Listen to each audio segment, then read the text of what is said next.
Hi everybody and welcome back to my channel So Lulu Rask. If you've been here before, you know who I am and welcome back. If you're new here, thanks for popping by. I'm Vanessa and I'm the curator of this channel, So Lulu Rask. You are very welcome and I hope you enjoy what I have to share with you. Let me just introduce my little friend back here. He is actually a whip. I know he looks like a tiger, but he's a whip. Hence he's falling over. This absolutely glorious specimen of a feline is probably in the regions of 45 years old, if not older. My mum was a great sewist, which is where I get it from. Was gifted a box from somebody she knew who was in the trade. This box contained shoemaking kits, scissors, fabric, craft kits. I remember making a bright pink hippo, and two of these panels. The first one was made up, at the time years ago into like a pillow, and I believe one of my brothers had it and it faded through time. This one got folded up and I think it must have gotten lost in the midst of time. It has had probably about 6 moves of house in his life, and I inherited him when my mum passed away and I got all of her belongings, and he was still wrapped up. It was, how can I describe it? Like a massive big sheet of cotton, really thick canvasy cotton, with the front and the back printed on it, that you just cut out, stitched round the seam and stuffed. And I look at him and I take him out in his flat form and I go, oh yeah, no. But this time I took him out and something said to me, now is the time to stitch him up.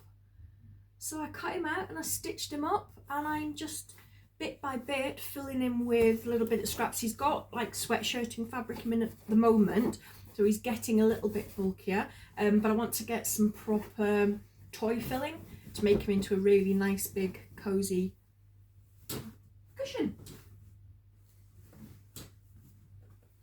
So I'll pop him back there. I quite like him there actually. There you go. Tony Tiger. If you know, you know. So what have I been up to this week? Well, I came on with great gusto this morning, did my hair, put my makeup on, and then looked outside and saw the sun was shining. It has been glorious here today, so I've spent a lot of time actually outside, and didn't end up coming to vlog until now. It's been a busy week for me. I was in extra at work, so I was working right through Friday as well, so didn't get a chance to do a video on Friday. So I thought I'll just quickly pop on and catch up with everybody today. So sewing wise, I've got a little story I'll tell you at the end. But first off, right, so sewing wise, I told you last time that I was going to try the cashmerette patterns, and this is the first piece of clothing. I've done like a nightshirt before. This is the first piece of solid clothing that I've done, and this is the cashmerette Ellis skirt. It's a pencil skirt.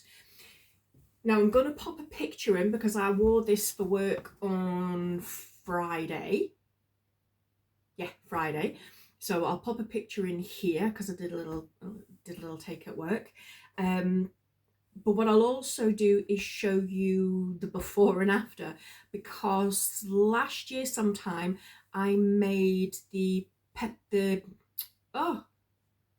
Magazine wide leg trousers, and let's just say the sizing was completely wrong. However, there was an awful lot of beautiful fabric. So what I did, luckily, the way this panel, like panels in the skirt, has the front seam and obviously also the back seam, I was able to cut all the pieces out of the legs of the wide leg trousers. The inside of the waistband I've had to use another fabric, and various bits and bobs of fabrics for the pockets, popped it together, recycled the zip from the trousers, and it was a really nice make. In the pictures, I'll pop in the actual stock pictures for the cashmere skirt, and they've made it in a denim and very much the the Western style with all the pockets and loop details. I was limited. I couldn't put pockets on the back because I didn't have any fabric left. And I never wear a belt, so for me, I very rarely would put belt loops on trousers or skirt anyway, because it's just pointless. It's never going to be there, and I don't like the feature. But this was the skirt, and you know what? It's really nice. It fitted well. With that skirt, you get the option of an apple fit body type or a pear fit body type. Now, I would normally say I was pear fit, but for this, because my shape has changed, I went for the apple fit because I feel I hold my weight very much more in my tummy area. And I did a full tummy adjustment that comes from the Cashmere Ahead of the Curve book. And if you have a look at that, if you've got it, maybe I'll take some pictures out and do a vlog just on that, because it identifies various different female stomach shapes. So I chose the one that equated to what I was looking like, did the full tummy adjustment, and it's just given me that little bit of extra room through the waist area that works for me. This I did in I think it was the size 20 with the full tummy adjustment. I've turned it inside out so you can see how it works. Now, there's different options with pockets. You can do the Western styling that has the little coin pocket as well, or you can do like a slash pocket front. They almost look, when you look at them at the front, they look patch pockets, but they are internal, and this is how they're constructed on the inside. So this is all stitched down, keeping it nice and flat, and it just gives a nice smoothing effect under the skirt as well. Very comfy. It does stretch. The skirt itself is made for like a woven fabric with a bit of stretch, but I knew that this corduroy naturally stretched out after a wear, so I just went with that with my normal sizing. Yeah,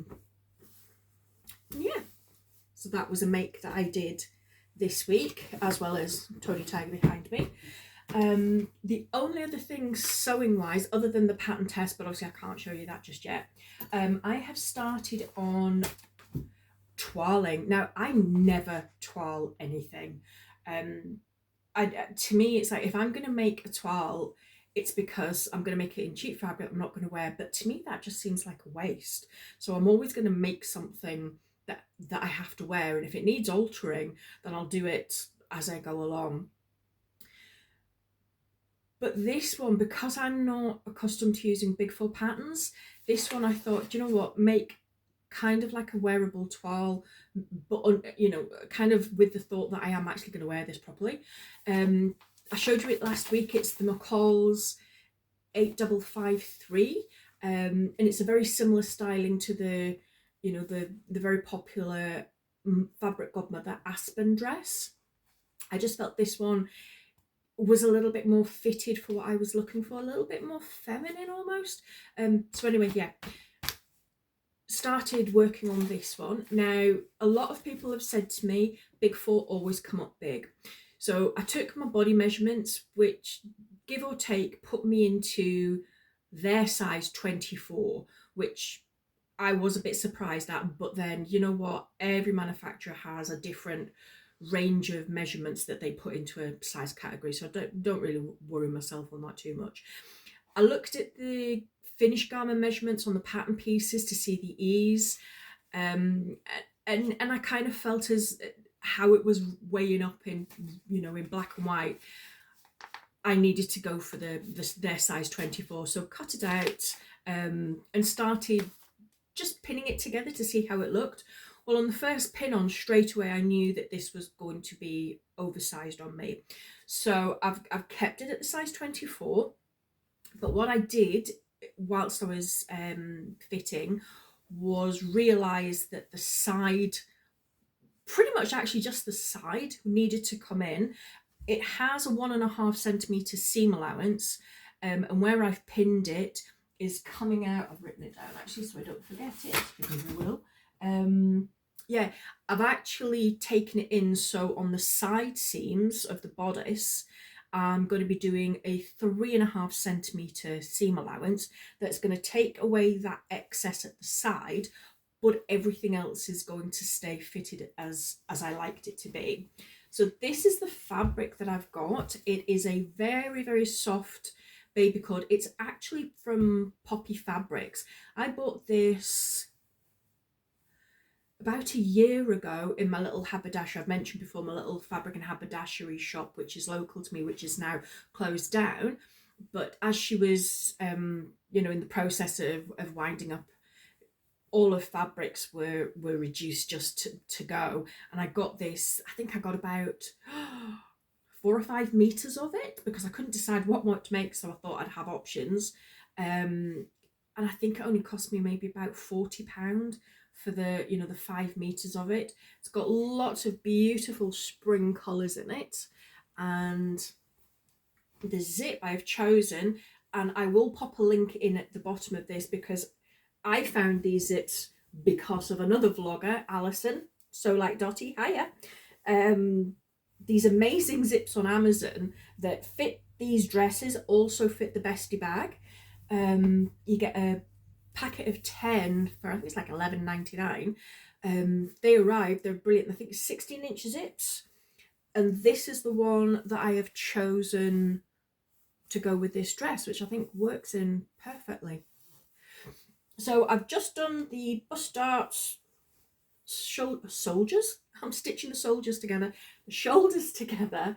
So I'll be cracking on with that tomorrow. That, if you weren't around last week, or just a reminder, is the dress that I want to be making, because I am going to the gathering on the 4th or 5th of April. It's the Saturday anyway, over at Clackheaton Golf Club. It's just a really good Yorkshire knees up, as the saying goes. There is no requirement to wear a posh frock, anything handmade. It's just for all of us so as to get together, meet each other, have a good natter, and have some pie, mash and peas, and maybe a little beverage or two. So I'm heading my way down, and I thought I would just make that dress, would be lovely. The plan was to make it in this Scamp and Dude dead stock. If my toile works out all right, then I will be making a second one. On the fabric front, I've got a couple of pieces of fabric this week. As I said before, I only now buy fabric pretty much when I know I have something to make. I do need quite a few more tops for work. It's coming into those warmer months. Said before, I work in a little clothes boutique. My floor upstairs gets the sunlight quite a lot, and it gets very warm, so lighter layers is perfect. I am also a big fan of rainbow fabrics, and a couple of weeks ago they had block print cotton drop, and I saw these. Now, there is a theme. You will notice I do like pattern, I do like colour, I also like pink. I got 3 meters of both of them, and they've already been washed. For once, I really didn't overlock them. I just threw them in, got them washed. So the first one is this. Let's see if I can get it so the light's not shadowing it. There we go. Absolutely gorgeous pink background, little temples, pagoda type idea, peacocks, trees. I love that one so much because it reminds me of a Liberty fabric that I already possess and haven't had the guts to cut into. So got that. And the next one is just a little bit barking. Honest to goodness me, they're going to see me coming in working this one. I might get banned wearing this, but hey ho. This was the pink and grape version. Now, which way up we're going? Oh, it doesn't matter, they go either way. With, it's like a tiger skin rug. I don't think it's meant to be, it's just how it looks, but tiger skin rug. Again, absolutely love that. 3 meters of each. Now, the only thing, I'm usually really careful looking at all of the descriptions and everything. What I didn't pick up with these is they are incredibly narrow. They're only 112 centimeters. And when I was watching it thinking, it's like half of the width that I need. So I was thinking 3 meters I could make a dress, not a chance. For me, I'm going to be lucky if I can get a top out of that. But I am in love with the sagebrush top. I might even make a shirt out of one. Let's just see how the fabric fits. But absolutely delighted with that. I love the colour of it.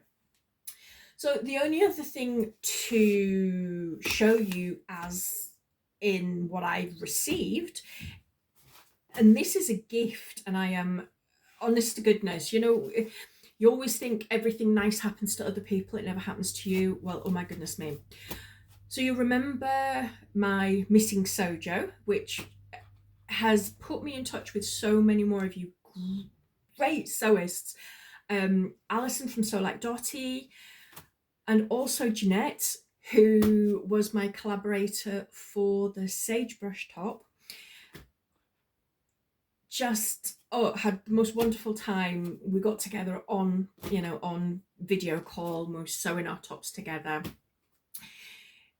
I hope she doesn't mind me saying this. She has been on a journey and she is no longer the size that she was. I am the size she was. She had obviously, you know, at some points in her sewing career received, like Sewing Society boxes, subscription boxes, things like that, some of which come with patterns. And at the time, the patterns that she got were the larger size range, which, as she says herself, are of no use to her. And she kindly offered them to me. And I said, well, if you're sure you're not going to use them. And she's like, no, I would rather somebody had them and used them. Can't have them going to waste. So she sent me this selection of patterns, and hold on to your seats, people, because 4 of them are from Merchant and Mills. The Sander coat. Now, weirdly enough, I hadn't actually seen the coat version of it. I'd only ever seen like the jacket version, so it cuts off about halfway, which is the cutest little jacket ever. So that is absolutely fantastic. Then the famous Florence dress, and again, if I show it round, you've got the option of the dress or the cut-off top, and I've got a beautiful eyelet fabric that's going to be gorgeous in for the summer months.